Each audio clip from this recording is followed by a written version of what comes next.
Olá, começa agora o Jornal da RDC e você confere os destaques desta sexta-feira. Vereadores de Porto Alegre divergem sobre lei que proíbe o uso de canudos plásticos em bares e restaurantes. População é favorável ao consumo sustentável. Receita Estadual de Guaíba fecha as portas na semana que vem. 400 pessoas de 15 municípios vão deixar de ser atendidas por mês. Freeway volta a ser bloqueada neste final de semana para obras. E mais, o temporal que chega ao estado no final de semana e os jogos da dupla Grenal pelo Gauchão. Fique conosco, o Rio Grande se conecta aqui.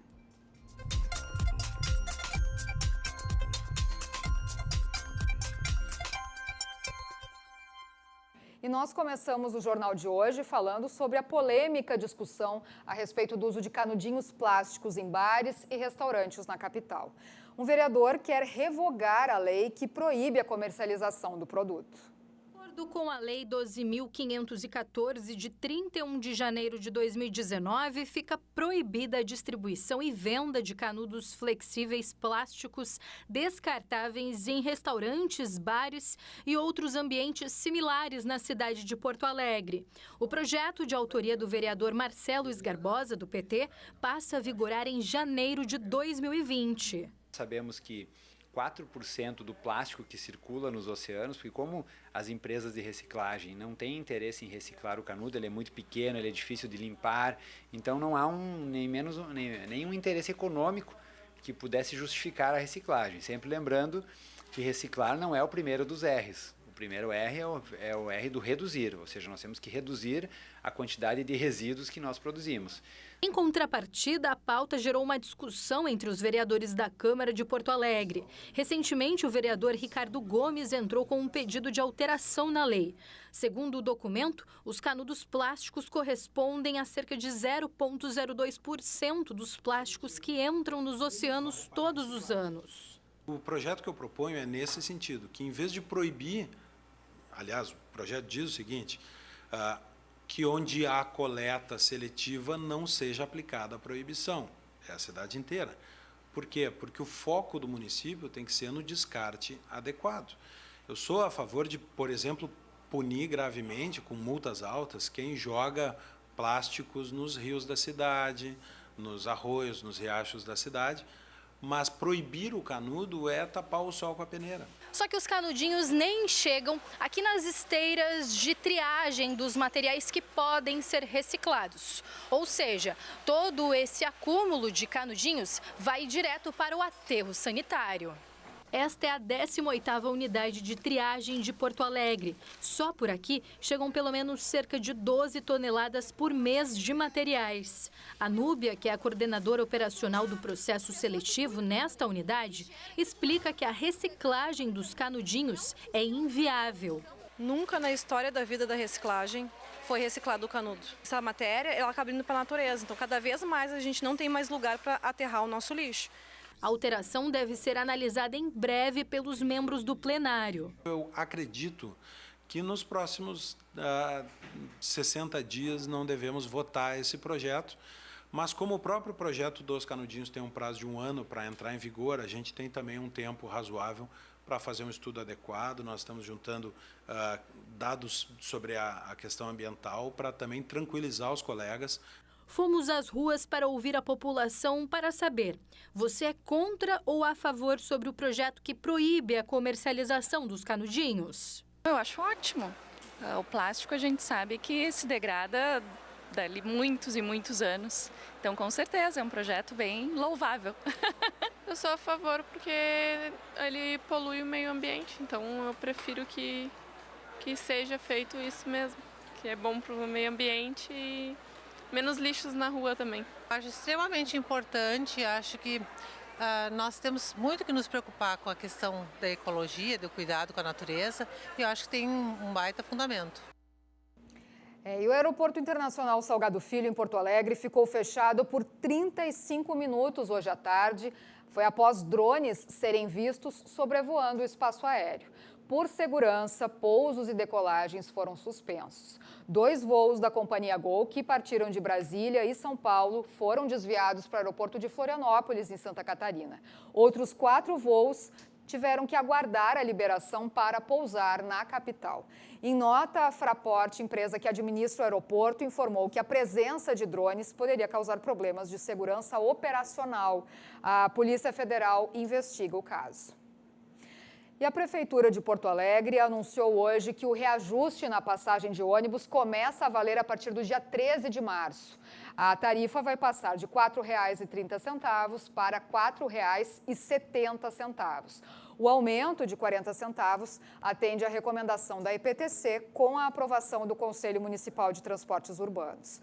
O reajuste também influencia o valor da passagem nas lotações, que passam de R$ 6,00 para R$ 6,60. A Agência da Receita Estadual de Guaíba vai encerrar as atividades no dia 1º de março. Com isso, cerca de 400 pessoas de mais de 15 municípios vão deixar de ser atendidas por mês. O escritório fica no 2º andar do Centro Comercial de Guaíba, na área central da cidade. O Estado aluga o local, que conta com ao menos 6 repartições. Mas o aviso na porta já deixa bem claro: as portas ficarão permanentemente fechadas a partir da próxima sexta-feira. A justificativa para encerrar as atividades é que os serviços serão feitos apenas online. De 2017, vem tentando fechar a repartição, né? Justamente pela falta de pessoal, de técnicos, de auditores, né? De funcionários, né? Aí é um critério da Receita Estadual, né? Eles fazem os concursos, fazem as nomeações e vão dar as preferências que eles acharem que julgam necessário, né? Onde precisa mais gente aqui ou ali. Só que o interior está sendo desmontado. Os computadores da unidade têm acesso limitado para os atendimentos via balcão. Resoluções de assuntos relativos a ICMS, IPVA, inscrições de empresas na região, entre muitos outros, são feitos diretamente aqui. Furto de um talão do produtor rural, um extravio, ele tem que fazer a comunicação no jornal, ele tem que fazer uma ocorrência policial, e aí a fazenda aqui do estado tem que inserir no sistema aquela perda, aquele furto, então não vai ter mais esse tipo de atendimento. Fechando aqui, eles vão ter que se dirigir a Porto Alegre ou a Canoas. Por mês, são feitos de 300 a 400 atendimentos por aqui. E muitos dos que procuram serviço são produtores rurais que sequer têm acesso à internet. A média diária chega a ser de 20 pessoas. Esta repartição é a única da Receita Estadual depois da Ponte do Guaíba até Pelotas, no sul do estado. A demanda abrange pelo menos 15 municípios da região carbonífera, como São Jerônimo, Eldorado do Sul e Camaquã. Existe um vácuo nesse espaço todo, né? Quando fechou a repartição de Camaquã, o pessoal daquela região, né, a Sentinela, TAPES, acabaram por começar a aparecer aqui para a gente tentar ajudar a solucionar o problema deles, né? Sinto muita dó desse pessoal, né, principalmente dos mais humildes, né, que vem de longe para vir aqui ser atendido por nós, que a gente faz o possível, né, com a maior boa vontade. Boa parte dos móveis vai ser doada, como sofás e cadeiras. A unidade tem 50 anos e já chegou a ter 12 funcionários. Hoje, conta apenas com 3. Existem problemas que é necessário a mão humana para o trabalho, né? Não adianta, simplesmente a internet não está conseguindo pegar todas as pontas. Tem determinados assuntos que precisa da mão humana. Seria bem interessante aqui uma delegacia, né? Transformar a Guaíba numa delegacia voltada mais, né, para o setor primário, não deixando de lado o setor da indústria e comércio. A Ordem dos Advogados no Brasil da cidade é contra o fechamento e já solicitou apoio da diretoria da OAB estadual. A entidade aguarda uma data para discutir o problema com o governo gaúcho. O que ocorre hoje? Não só o advogado se utiliza do posto, né, para tratar questões específicas de TCD, mas também o produtor rural, o empresário. Eles, na verdade, dessa amplitude do município, eles precisam se dirigir ao posto para serem atendidos. É isso que nós estamos defendendo, para que o contribuinte, além de, na verdade, tenha o serviço prestado, não precise se locomover muitas vezes 100, 150, 200 quilômetros para ter um serviço prestado pelo Estado. A Polícia Rodoviária Federal apreendeu hoje mais de 100 quilos de maconha durante uma abordagem em Pelotas, no sul do estado. Manhã desta sexta-feira, a PRF apreendeu 112 quilos de maconha durante uma fiscalização na BR-392, próximo a Pelotas. A droga estava escondida no interior de um veículo roubado que trafegava em direção a Rio Grande. O carro possuía placa clonada de Gravataí, na região metropolitana. Um homem de 48 anos foi preso e encaminhado à Polícia Civil de Pelotas. E agora chegou a hora do comentário de Ricardo Azeredo. No programa Cruzando as Conversas de ontem, nós discutimos por que acontecem com tanta frequência no Brasil tragédias de grandes proporções que, em princípio, não teriam motivo para acontecer, como desabamentos de prédios, incêndios de grandes proporções, rompimentos de barragens e aí uma série de outros problemas que se manifestam em grandes obras que, em princípio, deveriam ter sido bem feitas e bem fiscalizadas. Aí a gente inclui os viadutos que racham quando não desabam, estradas que se desmancham, e o assunto acabou se desdobrando para uma previsão que não é nada animadora. A gente ainda tem um risco muito grande de que grandes tragédias continuem acontecendo. Por quê? Porque tragédias como, por exemplo, o incêndio da Boate Kiss em Santa Maria, há 6 anos, não gerou a lição que nós necessitávamos para que nós pudéssemos nos posicionar melhor e ter mais segurança nos prédios que nós construímos, nas instalações onde a gente recebe grande quantidade de pessoas e aí incluindo hospitais e escolas. A conclusão do debate, que foi muito enfatizada pelos engenheiros que participaram dessa discussão, foi de que hoje a nossa cultura de fiscalização ainda é absurdamente leniente. Nós não temos estrutura para verificar se esses prédios realmente obedecem os planos de prevenção contra incêndio e contra outros tipos de emergência. Ou seja, existe uma situação que ela é latente, o risco de grandes tragédias está sempre presente em escolas, em postos de saúde, hospitais e outras estruturas que deveriam ser fiscalizadas com mais rigor, tanto na fase de projeto quanto no dia a dia, na durabilidade dos projetos. Ou seja, temos muitos problemas que precisam ser olhados com uma ótica muito mais preventiva e muito mais aguda, e é algo em que nós estamos relaxando muito e precisamos fazer algo urgente. As autoridades precisam se mobilizar para que bombeiros, fiscais de prefeitura tenham uma estrutura mais presente, que tenham uma estrutura que seja muito mais rigorosa para que a gente não tenha mais tragédias como todas essas que a gente tem visto por aí. E veja depois do intervalo mais um final de semana de bloqueio da BR-290 para obras na nova Ponte do Guaíba. Nós já voltamos.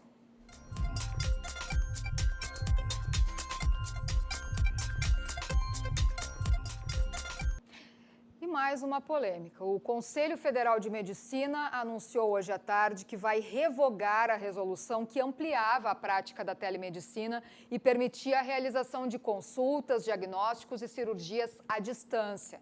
A decisão foi tomada cerca de 3 semanas após a norma ter sido divulgada, em meio a uma forte discussão entre entidades. Em nota, o Conselho diz que atribuiu a decisão ao grande número de propostas encaminhadas para alteração na resolução, cerca de 1.500, ao clamor de inúmeras entidades médicas que pedem mais tempo para analisar o documento e enviar também suas sugestões. E nós voltamos com um alerta para os motoristas que vão trafegar pela Freeway neste final de semana. Começou hoje, às 5 da tarde, o bloqueio na rodovia. A barreira acontece entre os quilômetros 94 e 95, próximo à Arena do Grêmio, devido à colocação de vigas para a construção da nova Ponte do Guaíba. De início, acontece o fechamento de uma faixa no sentido litoral capital. Na meia-noite de sábado, haverá bloqueio total da rodovia nos 2 sentidos. O DENIT do Rio Grande do Sul informou que as pistas só devem ser abertas às 2 horas da tarde de domingo, mas não descarta liberação antes do tempo previsto. Novos bloqueios na BR-290 ainda serão realizados, mas as datas não estão definidas. Agora uma informação para os trabalhadores que nasceram entre março e abril e têm direito ao PIS/PASEP. Esses já podem receber o abono salarial. A partir de hoje, começa a ser pago o abono salarial do PIS, que é o Programa de Integração Social. Recebem a partir desta sexta-feira os trabalhadores que nasceram entre os meses de março e abril. De acordo com a Caixa Econômica Federal, mais de 3 milhões de contribuintes têm direito ao benefício. Já os servidores públicos com inscrição no PASEP, com finais 6 e 7, também podem solicitar o abono salarial. O valor a receber pode ser consultado pelo site da Caixa Econômica Federal ou então pelo telefone 0800 726 0207. E agora, previsão do tempo, porque essa sexta-feira foi de muito sol e calor aqui na capital e na maior parte do estado. Mas amanhã a chuva chega e derruba também as temperaturas, inclusive com alerta de temporais. Vamos conferir então como ficam essas temperaturas. O sábado será abafado até a chegada de pancadas fortes de chuva a partir da tarde. Encharqueadas, as temperaturas devem chegar aos 37 graus. Assim como na Serra, que amanhece com 19 graus, mas deve chegar aos 30 graus em Caxias do Sul. No sul do estado, em Pelotas, as máximas chegam aos 37 graus. Em Uruguaiana, temperaturas variando entre 24 e 34 graus, com previsão de temporais, assim como em toda a região da fronteira oeste.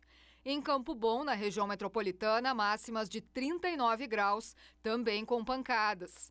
No domingo, a chuva se espalha pelo estado e as temperaturas começam a cair. Apenas na metade norte, o tempo fica firme. Encharqueadas, as máximas não passam dos 32 graus e o temporal deve chegar à noite. Já na Serra, em Caxias, chuva chega durante o dia, com máximas de 31 graus. Chove durante todo o dia em Pelotas, no sul do estado, temperaturas variando entre 17 e 29 graus. Em Uruguaiana, na fronteira, previsão de temporais durante todo o domingo, com termômetros marcando entre 20 e 28 graus. Em Campo Bom, mínimas de 22 graus e máximas de 34 graus, com pancadas a partir da tarde e previsão de temporal. E agora o Internacional, futebol. Odair Hellmann prepara mudanças no time. Sem Nico Lopes e Edenilson suspensos, o técnico pode ter mais problemas para escalar a equipe contra o Avenida no domingo. Nonato e Rodrigo Dourado saíram mais cedo do treino de hoje. Todas as informações do Colorado com o repórter Pedro Oliveira. Dia de baixas, o Internacional treinou na manhã desta sexta-feira no CT Parque Gigante. Rodrigo Dourado e Nonato deixaram a atividade mais cedo por conta de lesões. O departamento médico ainda não deu uma resposta sobre a gravidade das lesões dos dois jogadores. A tendência é que eles não estejam no jogo de domingo contra o Avenida, às 5 horas da tarde em Santa Cruz do Sul. Outros jogadores que não estarão nesse jogo é Nico Lopes e Edenilson. Os dois estão suspensos e não farão parte do time. Aí D'Alessandro deve estar presente neste jogo. Outra situação que o Inter deve ter é o time titular, porque terão 10 dias após este jogo contra o Avenida para a estreia na Copa Libertadores da América. Mesmo assim, Odair Hellmann conversou com a imprensa hoje e falou sobre o início de ano de Rafael Sobis. Ele que foi contratado neste início de temporada, mas não teve um início muito bom. Da mesma forma que todos os outros jogadores, né? Claro que vai receber oportunidade, não sei se nesse próximo final de semana, nesse próximo jogo. Ele entrou no último jogo, né? No lugar do Pedro. A gente tem que entender que muitos jogadores fazem a mesma função e não dá para jogar todo mundo, né? Junto.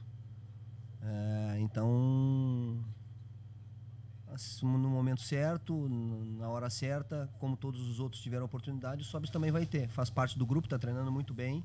É um jogador, como tu disse, experiente, né? Um jogador que também não precisa de ficar... no caso de uma avaliação ou de teste, não é um jogador que tu fica botando para fazer teste ou não, porque ele é um jogador já pronto. E o Grêmio vai com força máxima para a partida contra o Veranópolis na segunda-feira. O técnico Renato chega a Porto Alegre no mesmo dia do jogo. Enquanto isso, Vitor Signorelli prepara a equipe para mais esse confronto no Gauchão. As informações do Tricolor com o repórter Guilherme Paz.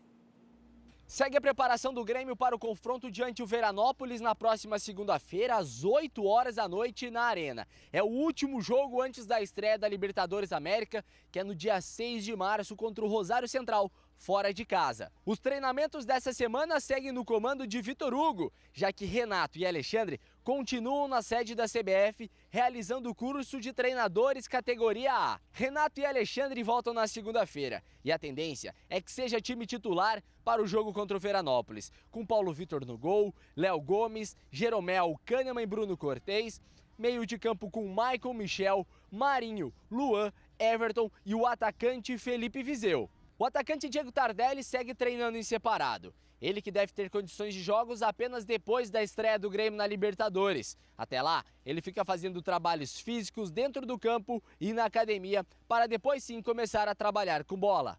E perto da estreia da Libertadores, na manhã de hoje, o capitão Maicon que disse qual time é melhor, o de 2017, 18 ou esse de 2019. Aí eu vejo assim, cada ano tem a sua história, sempre falo isso. Se a gente quiser que esse ano aqui seja melhor que os outros, a gente tem que ganhar campeonato. Aí vão falar, pô, o time de 2019 foi melhor do que o de 18 e de 17. Mas sem dúvidas a gente está com um grupo muito forte. Se você olhar, tem 2 jogadores para cada posição, até 3. E isso dá tranquilidade para o treinador até numa sequência de jogos com mais frequências, assim, de quarta e domingo, ele poder revezar e não perder muito o entrosamento do time. E agora nós vamos ao comentário de João Batista Filho. O Odair Hellmann estava preocupado na entrevista coletiva de hoje, pois saibam, meus amigos, que eu também tô. E o Odair estava preocupado com o Nico Lopes, que está sem ritmo de jogo, vai para a segunda partida consecutiva, e são 2 semanas, no mínimo 15 dias, a gente tem mais 10 até a estreia na Copa Libertadores da América. Ou seja, o principal jogador do Inter na atualidade, eu acho que ninguém aqui vai discutir isso, vamos combinar. O principal atleta do elenco vai chegar sem ritmo de jogo até a estreia da Copa Libertadores da América. Só que tem algo muito pior do que o Nico Lopes. Eu não estou preocupado com ele. Estou preocupado sim, é que o Inter chega, independente do que for acontecer, o time do Odair chega na estreia da Libertadores sem uma definição de equipe. Ah, tá achando que eu estou exagerando? São 8 partidas agora, já contando com essa do Avenida, e 8 escalações diferentes. Não importa o que for acontecer, o Inter terá que mudar por conta do Edenilson. Mudou na lateral, mudou na direita, na esquerda, aliás, nas laterais, vamos colocar no plural. O meio-campo, antes tinha o Patrick, agora não tem. O D'Alessandro é titular ou não desse time colorado? O centroavante é o Trellis ou o Pedro Lucas? O Nico Lopes está suspenso e não está jogando. Olha, tirando o goleiro Marcelo Lomba, não há nenhuma definição no Colorado. Eu concordo com o Rodrigo Dourado, o capitão do Inter, que na coletiva disse o seguinte: olha, com o passar dos jogos, com as vitórias, a torcida vai nos abraçar, está todo mundo muito ansioso porque vamos voltar para uma Libertadores. Beleza, só que vai abraçar se jogar bem, vai abraçar se vencer. E do jeito que tá, eu não sei se o Inter vai vencer. A pergunta que eu te faço, você sabe? Você tem essa convicção? Acho difícil. No lado do Grêmio, bom, o André fez 4 gols. E se você me acompanha aqui diariamente, sabe que eu achei muito interessante ele fazer 4 gols num jogo treino contra o Guarani de Venâncio. Vamos colocar a coisa no seu devido lugar. Mas é bom para o André ir ganhando moral. Hoje, o capitão Michael, na coletiva, fez meio que uma comparação, dizendo, lembram do André? Do Jael, perdão? Ele pode ser o novo André? Né? O Jael chegou aqui desacreditado, fez por onde e conseguiu uma vaga no time titular e depois no coração dos gremistas, porque saiu quase que ovacionado, o torcedor só faltou carregar ele para o aeroporto para agradecê-lo por tudo que aconteceu. Não tenho essa convicção com o André. Desculpa, eu não sou o pregador do caos, mas existe uma grande diferença. O André não está conseguindo ser ou ter a entrega do Jael. Parece que ele não se acerta com a mecânica de jogo gremista. Quem sabe esses 4 gols são a virada de chave, ou é o grande ponto, marco zero, para o André sair do negativo e começar a 2019 respirar ares positivos no Grêmio. E começou hoje em Caxias do Sul, na Serra Gaúcha, a 32ª edição da Festa da Uva. O evento, que promete reunir mais de 1 milhão de pessoas e tem como foco principal 4 pilares: gastronomia, negócios, diversão e futuro. A festa vai contar com 8 desfiles e shows nacionais. O ingresso vale um cone de uva, que é distribuído das 11 da manhã às 10 da noite. Quem for a Caxias do Sul poderá conhecer as belezas da região das alturas. Isso porque a Tri Táxi Aéreo oferece passeios de helicóptero a 150 metros de altura e em uma velocidade de 180 km por hora. A Festa da Uva vai até o dia 10 de março. E o Jornal da RDC fica por aqui. Você segue agora acompanhando a programação com o Cruzando as Conversas, apresentado pelo Ricardo Azeredo. E nós voltamos na segunda-feira, às 10 da noite. Um ótimo final de semana e até lá.